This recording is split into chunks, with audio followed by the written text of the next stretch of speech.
रूस के अंतरिक्ष में परमाणु बमों की तैनाती करने वाला है।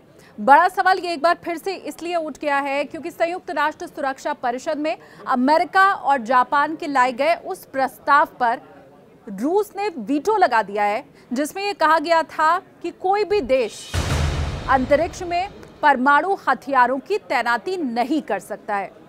इसमें एकमात्र रूस वो देश रहा जिसने वीटो का इस्तेमाल किया और अब इसी के बाद रूस की मंशा के ऊपर सवाल खड़े हो गए हैं।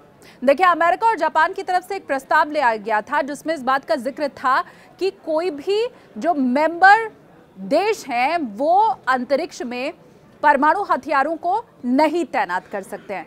कुल 15 देश इसमें थे, जिसमें से 13 ये जो प्रस्ताव था उसमें पक्ष में थे। उसके पक्ष में उन्होंने वोट किया था। रशिया एकमात्र अकेला देश रहा जिसने वीटो का इस्तेमाल किया और चाइना और भी अक्लमंद रहा। जब वोटिंग की बारी आई उस वक्त चीन नदारत रहा, मतलब उसकी तरफ से कोई वोट नहीं किया गया।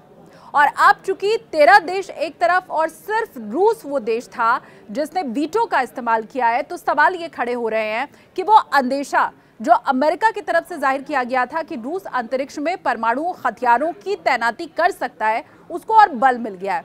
खास करके अमेरिका की तरफ से ये बात अब और पुरजोर तरीके से सामने रखी गई है कि रूस एक ऐसा उपग्रह तैयार कर रहा है, जैसा अमेरिका पहले भी कह रहा था, जिसके जरिए वो अंतरिक्ष में परमाणु हथियारों की तैनाती कर सकता है। अब अमेरिका का ये कहना है, या आप ऐसे भी सोचने वाली ये बात है, आप समझ सकते हैं कि अगर रूस की मंशा नहीं है परमाणु हथियारों की तैनाती की, तो फिर क्या वजह रही कि इस प्रस्ताव के वो समर्थन में नहीं है। अमेरिका का कहना है कि रशिया वो उपग्रह बना भी चुका है जिसके जरिए परमाणु हथियारों को तैनात किया जाएगा अंतरिक्ष के अंदर। और वैसे भी अगर हम विश्व की बात करें तो अभी रशिया वो देश है जिसके पास सबसे ज्यादा परमाणु हथियार हैं। हालांकि रूस की तरफ से बाद में जो सफाई दी गई उसमें उसने ये बात कही कि ये जो प्रस्ताव ले आया गया था, इस प्रस्ताव के जरिए जितने भी खतरनाक हथियार हैं उन सभी की तैनाती पर रोक लगाने की बात नहीं कही गई थी। मतलब रशिया का ये कहना था कि यह प्रस्ताव राजनीति से प्रेरित है और अंतरिक्ष के अंदर परमाणु हथियार ही नहीं बल्कि किसी भी तरह के जो खतरनाक हथियार हैं उनकी तैनाती नहीं होनी चाहिए।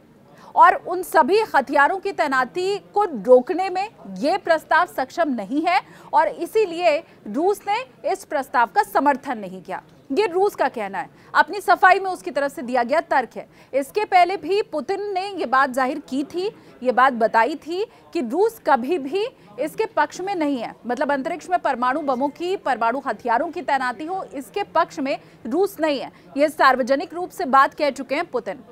लेकिन हाथी के दांत खाने के और दिखाने के और रूस के लिए भी ये बात हमेशा ही कही जाती है, चीन के जैसे। और इसीलिए जब परमाणु हथियारों की तैनाती के पक्ष में नहीं है रूस, तो फिर आखिर इस प्रस्ताव के पक्ष में वो क्यों नहीं रहा, ये सबसे बड़ा सवाल बन रहा है।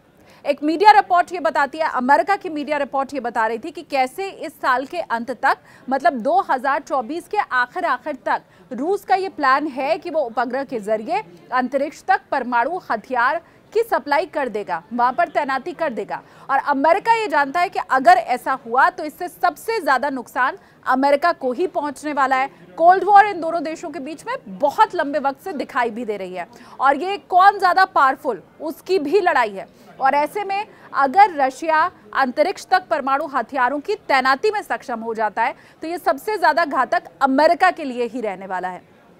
इसीलिए अब जबकि रूस की तरफ से वीटो का इस्तेमाल किया गया है तो सबसे ज्यादा मुखर होकर जो बोल रहा है वो अमेरिका ही है। लेकिन हाँ, इतना जरूर है कि वीटो के इस्तेमाल के बाद अब जो रशिया है उसकी मंशा पर सवाल खड़े हो रहे हैं और वो लाख सफाई देने की कोशिश करें, पुतिन लाख ये बताने की कोशिश करें कि आप जैसा सोच रहे हैं असलियत में वो नहीं है, पर उनकी इस बात पर अभी कोई भी यकीन करने की स्थिति में नहीं है। आपको क्या लगता है, क्या रशिया ये काम कर सकता है? अंतरिक्ष तक परमाणु हथियारों की तैनाती का काम क्या रूस की तरफ से किया जा सकता है? क्योंकि अंतर्राष्ट्रीय संधि के ये खिलाफ है, लेकिन इतनी जुर्रत क्या रशिया की हो सकती है? कमेंट सेक्शन में बताइए।